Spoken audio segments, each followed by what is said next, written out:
قد يسرنا القرآن للذكر فهل من مدكر الحمد للہ رب العالمین والصلاة والسلام علی سید الانبیاء والمرسلین اما بعد فاعوذ باللہ من الشیطان الرجیم بسم اللہ الرحمن الرحیم 29ویں پارے میں آج انشاءاللہ ہم سورۃ القیامہ کا آغاز کریں گے، اور یہ سورہ مبارکہ بھی اس پارے کی باقی صورتوں کی طرح مکی صورت ہے اور باقی صورتوں کی طرح 2 ہی رکوعات پر مشتمل ہے، اور اس سورہ مبارکہ کے نام سے ظاہر ہو رہا ہے سورۃ القیامہ کہ اس کا مرکزی موضوع ہی ایمان بالآخرت ہے، کیونکہ ہر مکی صورت کا موضوع میجر موضوع توحید و رسالت کے ساتھ آخرت ہوتی ہے۔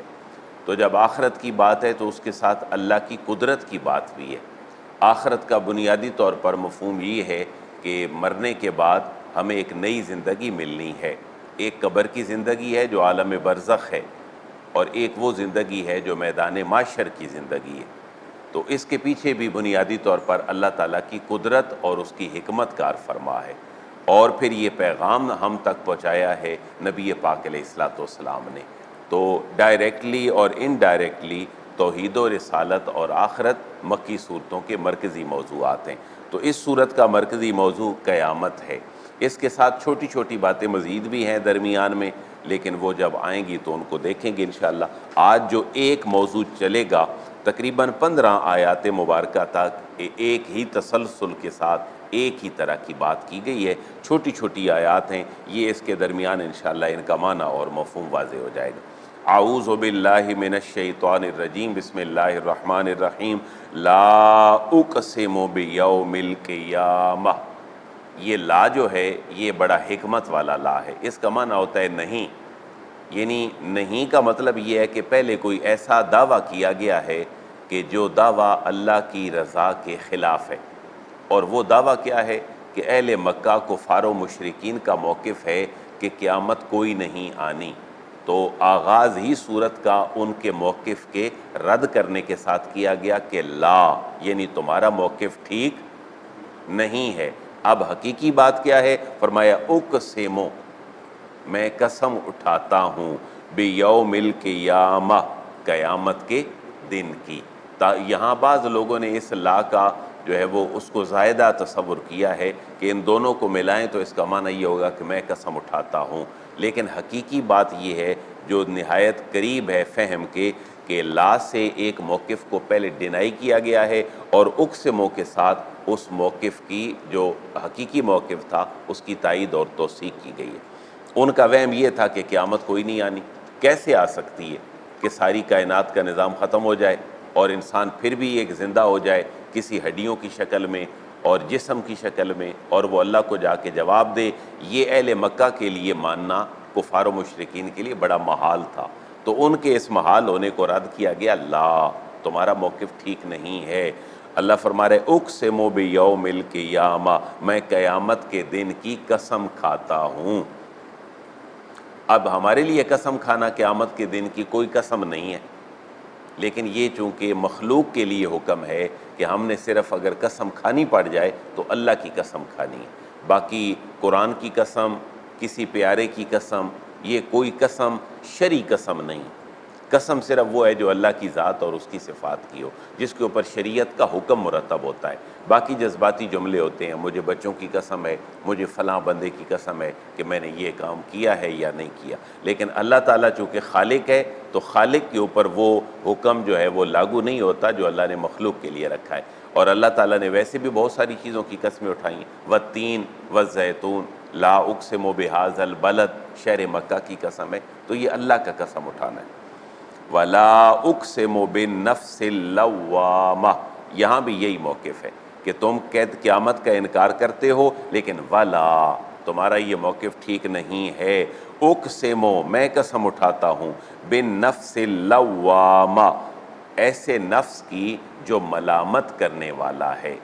تو یہ جو لوامہ ہے یہ لامہ یلوموں سے ہے، اس کا معنی ہے ملامت کرنا، جو بہت زیادہ ملامت کرنے والا ہو، اور جیسے لوامہ ہے ایسے ہی علامہ ہے، فہامہ ہے، یعنی علامہ کے اندر معنی ہے جاننے والا، اور علامہ بہت زیادہ جاننے والا، فہم کا معنی ہوتا ہے سمجھنا، اور فہامہ بہت زیادہ سمجھنے والا، اسی وزن پر ہے لوامہ۔ میں بہت ملامت کرنے والے نفس کی قسم کھاتا ہوں۔ اچھا، یہاں پر ایک بات مفسرین نے لکھی ہے کہ انسانی جو نفس ہے اس کی بنیادی طور پر 3 کیفیتیں ہوتی ہیں۔ ایک کیفیت اس کی وہ ہوتی ہے کہ جو اس کو حکم دیتا ہے برائیوں کا، اکساتا ہے، اس کو نفس امارہ کہا جاتا ہے، اور ایک وہ ہے جو اس کے لیے نفس لوامہ کی حیثیت رکھتا ہے، جس کو عموماً ضمیر کہا جاتا ہے، جس کو ہم اپنے معنی میں کہتے ہیں یار میرا ضمیر گواہی نہیں دیتا۔ تو انسان کو نیک و بد کی جو پہچان ہے وہ جو نفس کرواتا ہے وہ نفس لوامہ ہے۔ اور تیسرا جو نفس ہے وہ نفس مطمئنہ ہے، جو اللہ تبارک و تعالیٰ نیک لوگوں کا نفس جاری فرماتا ہے۔ تو تمہارا جو موقف ہے اے اہل مکہ کہ قیامت نہیں آنی اور ہم اللہ کے حضور کیسے دوبارہ ہڈیاں زندہ ہوگی، ان کے اوپر گوشت پوست چڑھے گا، تمہارا یہ موقف ٹھیک نہیں ہے، یہ تمہارے ضمیر کی کوئی پرابلم ہو سکتی ہے، اللہ کی قدرت اور حکمت سے دور نہیں ہے۔ اب جو دونوں قسمیں اٹھائی گئیں ان کے اندر بات کیا کہنی تھی وہ اب ان آیات میں ہے۔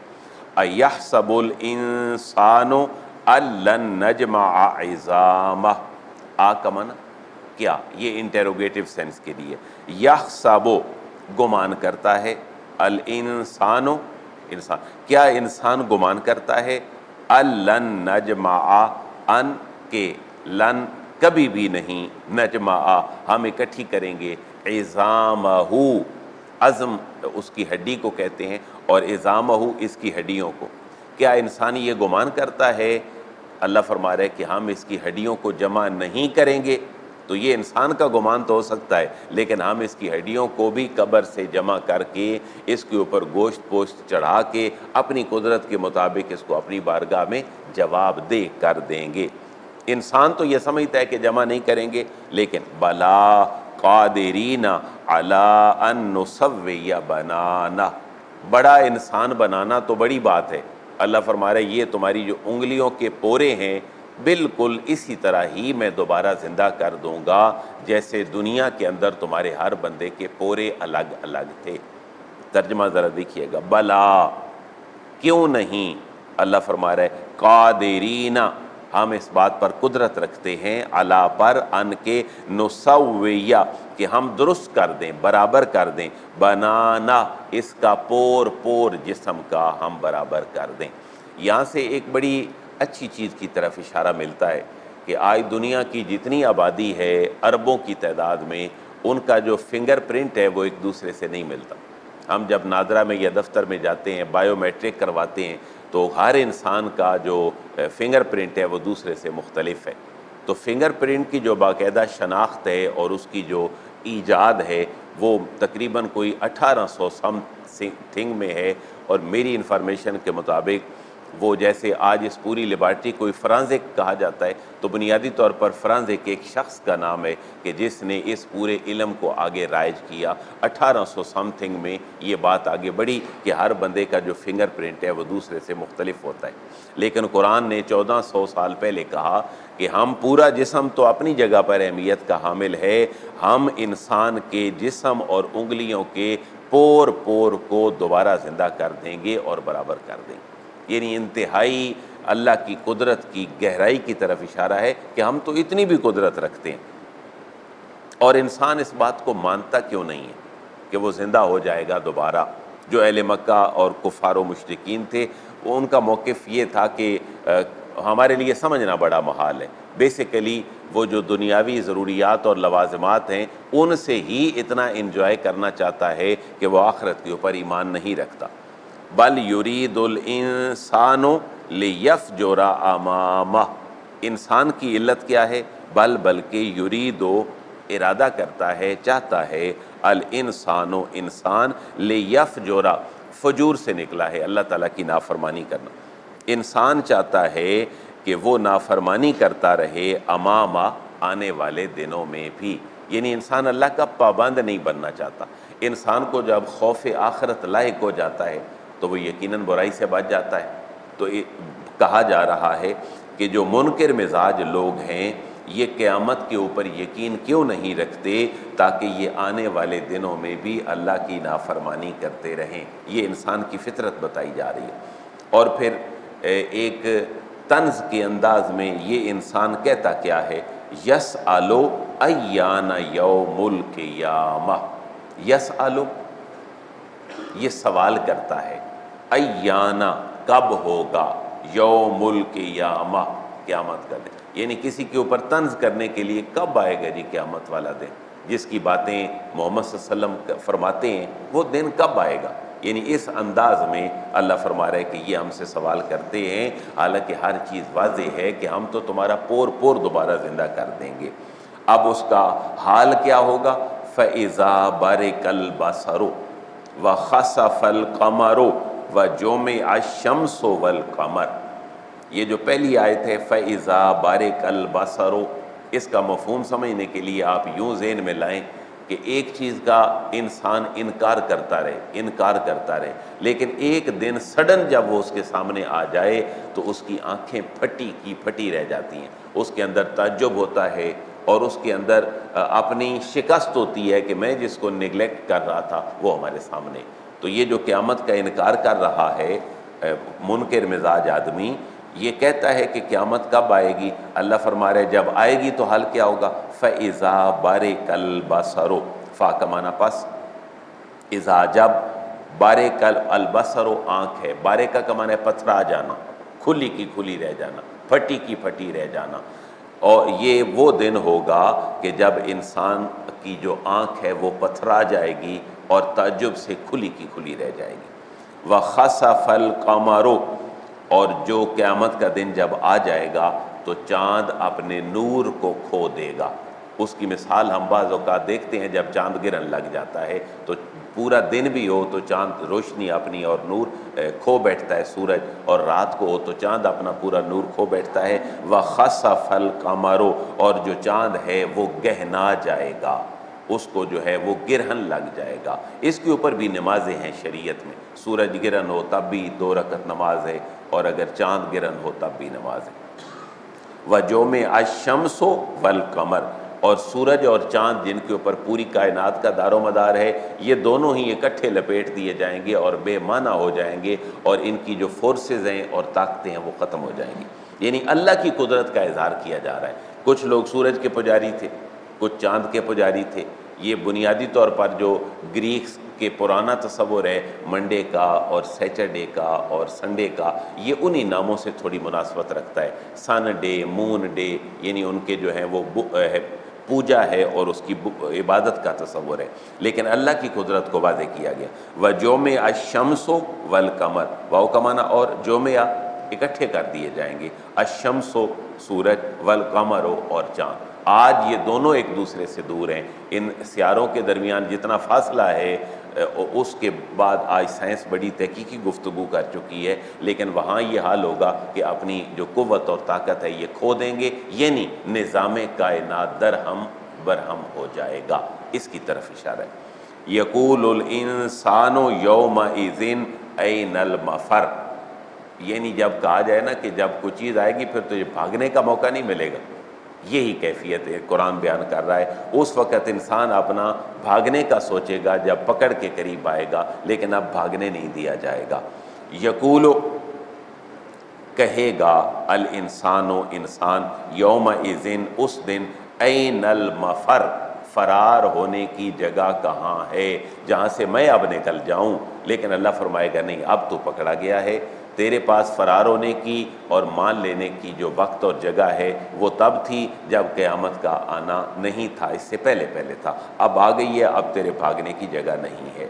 کلا لا وزر الی ربک یومئذ المستقر، ہرگز نہیں، کلا ہرگز نہیں، پناہ کی جگہ نہیں ملے گی، لا وزرا کوئی پناہ کی جگہ نہیں ہے، آج تو اگر ہے تو وہ صرف یہ ہے الی ربک یومئذ المستقر، آج ٹھکانہ تجھے صرف کہاں ملے گا؟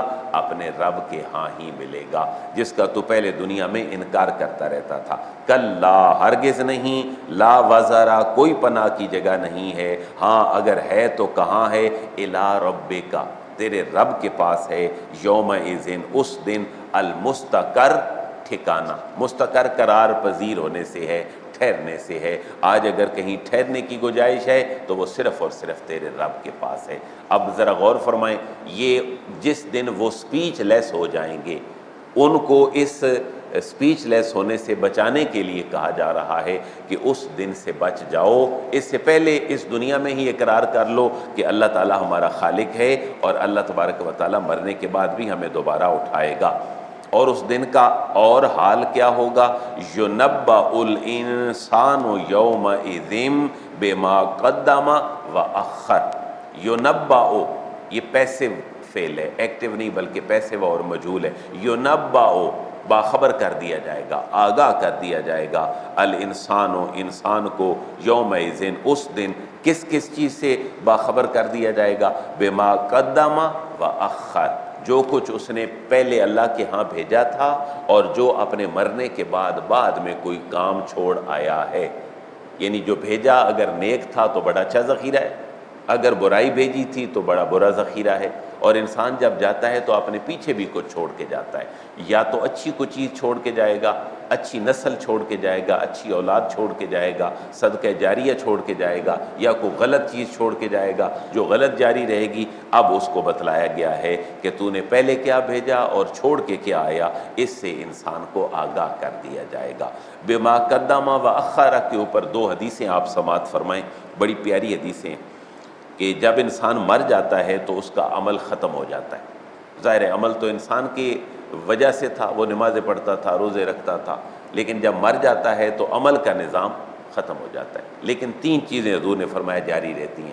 من صدقۃ جاریہ، ایسا صدقہ جو جاری رہتا ہے، کوئی اس کا ایسا خیراتی اور نیکی والا کام جو پیچھے جاری رہتا ہے، اور علم ينتفع بہ، یا دوسری بات جس کے مرنے کے بعد بھی اس بندے کو فائدہ ہوتا ہے، وہ ایسا علم ہے جس سے لوگ فائدہ اٹھاتے ہیں۔ تو کسی کی فیس بھر دینا، کسی کے علم کے پروجیکٹ کو آگے بڑھا دینا، کسی اسٹوڈنٹ جو بے یار و مددگار ہو اس کی ہیلپ کر دینا، یہ بھی ایک جو ہے وہ صدقہ جاری ہے۔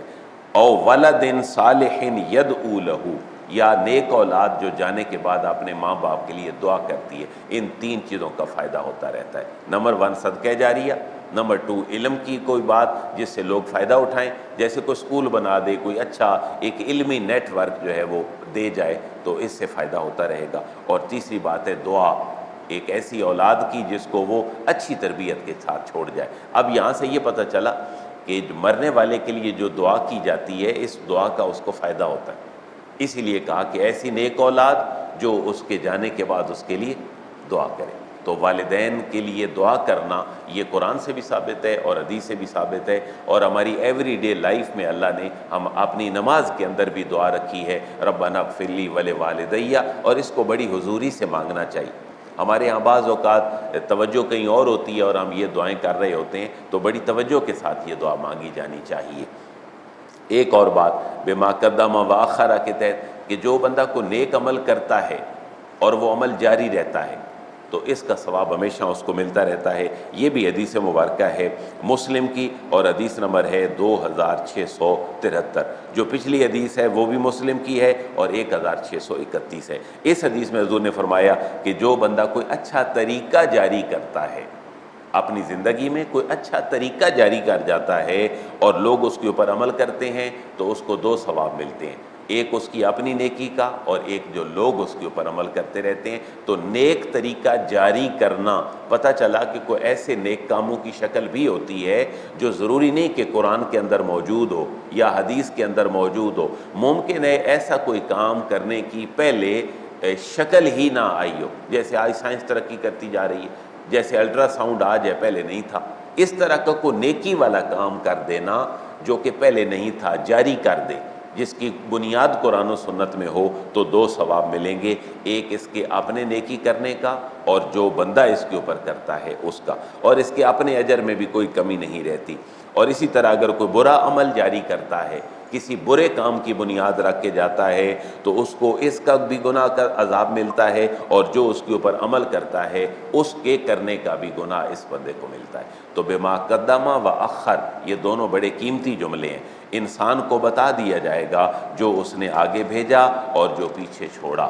اور آپ یہ بھی ذہن میں رکھیں، انسان برے سے برا بھی ہو، نفس لوامہ اس کو ہمیشہ انڈیکیٹ کرتا ہے کہ یہ کام غلط ہے۔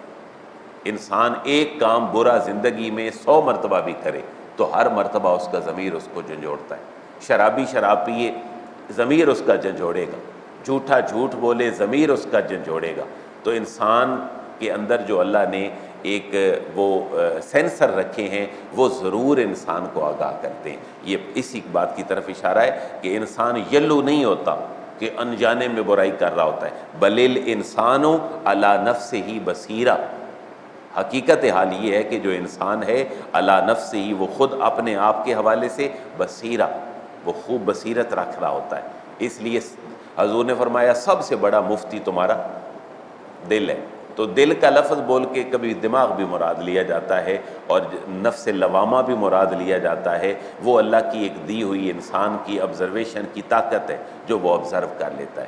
انسان کو اس کا دل بتاتا ہے کہ نیکی کیا ہے اور اس کا دل بتاتا ہے کہ برائی کیا ہے۔ اب اس پکار پہ اگر وہ اپنا دل و دماغ کھول کے عمل کر لے تو اللہ نے تو اس کے اندر یہ فورس رکھ دی ہے۔ تو یہ آیت بڑی قیمتی ہے، بل الانسان علی نفسہ بصیرہ، انسان اپنے آپ کو خوب دیکھنے والا ہے۔ وہ غلط کرتے ہوئے اس کو پتہ ہوتا ہے میں غلط کر رہا ہوں، اس لیے کہا گیا کہ تعوذ پڑھ لینا چاہیے، اعوذ باللہ من الشیطان الرجیم۔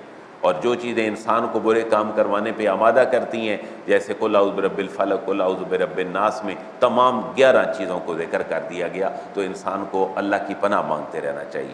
القا معاذیرہ، القا یلقی کا معنی ہوتا ہے تھرو کرنا، پھینکنا، لٹرل میننگ یہ ہے، لیکن یہاں پر پیش کرنے کے معنی میں، جیسے کوئی بندہ روسٹم پہ آئے اور اپنی گفتگو کا عربی میں آغاز کرے تو وہ یہ کہے گا کہ ارید ان القی الی حضرتکم، میں آپ کے سامنے کچھ کہنا چاہتا ہوں، میں آپ کے سامنے کچھ پیش کرنا چاہتا ہوں۔ تو انسان اپنے نفس سے آگاہ ہے، خوب دیکھنے والا ہے۔ ولو القا معاذیرہ، معاذیرہ بھی اردو کا لفظ ہے، اگر آپ اس کی طرف توجہ کریں تو معاذیرہ سے ایک اردو کا لفظ نکلتا ہے جو ہم ایوری ڈے یوز کرتے ہیں، معذرت، معاذیرہ۔ ولو القا معاذیرہ، اگرچہ انسان اپنی معذرتیں ہی پیش کیوں نہ کرتا رہے، انسان اپنے نفس کو اور اپنے حال کو خوب جاننے والا ہے۔ تو یہ 15 آیات تک ایک موضوع تھا سورۃ القیامہ کا۔ اس سے آگے ایک نیا موضوع شروع ہوگا، اس کو زندگی رہی تو ہم انشاءاللہ پرسوں شروع کریں گے۔ کل میں نے لاہور سے کہیں باہر جانا ہے، سر حاضری نہیں ہو سکے گی، زندگی رہی تو انشاءاللہ اس کو پرسوں شروع کریں گے۔ وما علیہ الا البلاغ۔